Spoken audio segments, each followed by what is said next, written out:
He's kind of like the king of the scrapyard, as you'll see here very soon.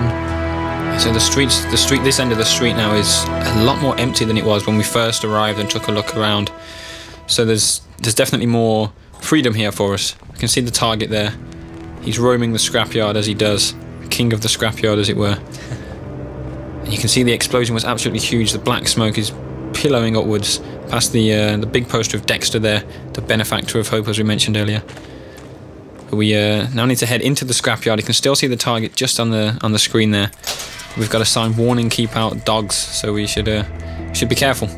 Yeah, dogs are also a feature of the game. They will alert nearby NPCs, as we see here. We're trying to sneak up on one, and obviously we're not allowed to be here. Even if we had a disguise on, this dog would bark on us. And so we've grabbed the dog bone. We think that he might have been barking for that, or he's noted us. He might be just want to get a chew on the bone, but the barking has actually alerted an NPC.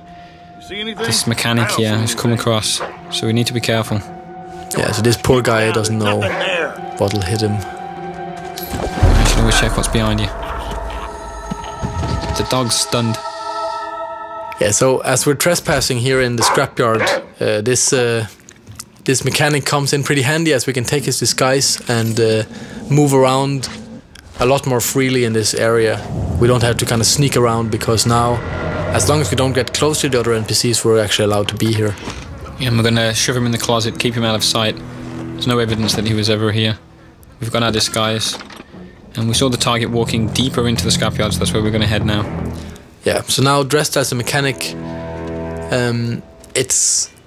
if you have to get close to other NPCs, it's very useful to blend into the environment and kind of just pretend that you belong here. So as we'll see here, this NPC, he is kind of wondering who you are, but he's not suspicious yet. But if you kind of would have stayed closer to him for a longer amount of time, then he would eventually have found out, or if there's 2 or 3 of them close. Yeah, the mechanics will recognize if there's it's a small town, so they know each other pretty well. So a bold guy walking around does look suspicious, why 47 needs to blend in. But of course the police officer, he's not so familiar with the mechanics, so he's not going to bust you. But we're thinking about taking him out with the crowbar here, but thought better of it. Yeah, I think if you pick up that crowbar, he will kind of get a little bit suspicious about you, so it's better to let it be. So here the target's been dealing with some dirty cops, and he's heading off into this tiny garage over here. I think he is the guy who is in charge of the cars for the gang. So they're kind of preparing this kidnapping of Victoria, and he is preparing the car here. And that's an accident waiting to happen, as you can see in Instinct here. It's a good choice of words. Yeah, accident kills are a very big feature in Absolution, and there's a large number of ways of taking down every single target in the game. And this is where the team has really went to town on coming up with inventive ways of killing targets that are kind of localized to each area. So naturally here in a garage, what better to use than a car lift? Who's screwing about? Okay, all right. Who's making the racket? So it's the 3rd target down. The target tracker resembles that. We've got three targets down, a really high score. The police are on the way in to see what's happened. You can hear the mechanics. We're a bit worried about this guy who's just been crushed, but we're clear. We're away. It's got warning, attack dogs again, so we have to be careful about that. We're now in the cougar's nest. This is like the main hangout area for the cougars. They're there hosting a bit of a party for Lenny. But they're having a barbecue, and you might see the lighter fuel there, which could be an option. Barbecues and lighter fuel tend to go pretty well together when Agent 47's around. And we can also see the policeman down there.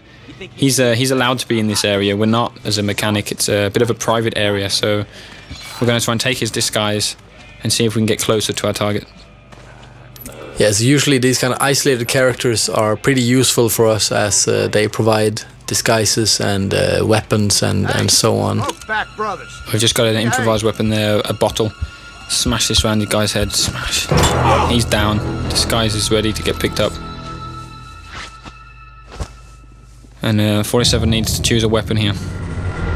Yeah, so what else to use an axe rather than a tomahawk. And we can see why why the police officer was so distracted there. That was a really perverted guy. And now we have his clothes on. Awesome. So dressed as a police officer, we're allowed to get closer to these guys up here, and basically we only have one of these as a target, the one in the middle. Yeah, Mason. And everyone else, unfortunately, will be collateral in this point shooting, which is one of our new features in the game. Allows us to kind of slow down time to a minimum, and using our instinct powers, take them down instantly. And as you can see, they're trying to pull their guns to fight back, but as they're taken down too quickly for that, the whole thing goes down without anyone making a sound, as we also use silenced guns for this. Yeah, we've also used all of our instinct though. It's very expensive to use point shooting, especially on so many characters all at one time. So there's a lot of strategy involved in when you should use your point shooting. You can't just walk up to any character and shoot them and do it instantly. You have to make sure you do it at the right time, otherwise you run out of instinct completely. But there's the other target's come out here. He's come to investigate. Probably come back to the barbecue, and he's stunned by the dead bodies. Ow, poor old guy. 47's just killed the barber. Yeah, that's sad, but it's for the greater good.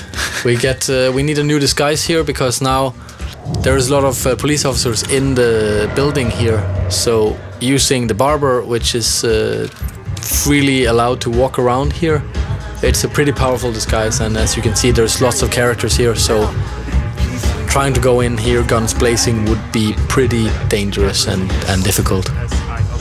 There is a lot of NPCs here. You can also see there's a guy a little bit further ahead getting his pistol ready, so he's prepared for a shootout. But it would be a bit of a mistake to pull your guns out here. Sneaking through as the barber is probably the best way through. Towards Lenny, who you can see down there. Instinct lights up in blue, not red because he's not a target. We need to kidnap him. And we make our way down. Yeah, so basically now there's this one police officer standing between us and Lenny at the moment, so we will just quickly deal with him. Quickly deal with him by putting a pair of scissors in his neck. Well, yeah. Deal with him in 47's trademark way. Yeah, you could have subdued him, right? Poor guy. And now we have Lenny all to ourselves, and he's kind of just sitting there lying about his antics in Chicago, so he's kind of an easy prey. It's almost too easy. Yeah. You're not the talkative type, huh? You know your place. Well, I like that in the barber. That's it, and thanks for watching the playthrough of Streets of Hope from Hitman Absolution, which is out in November 20th this year. Thanks for taking the time to listen, and of course watch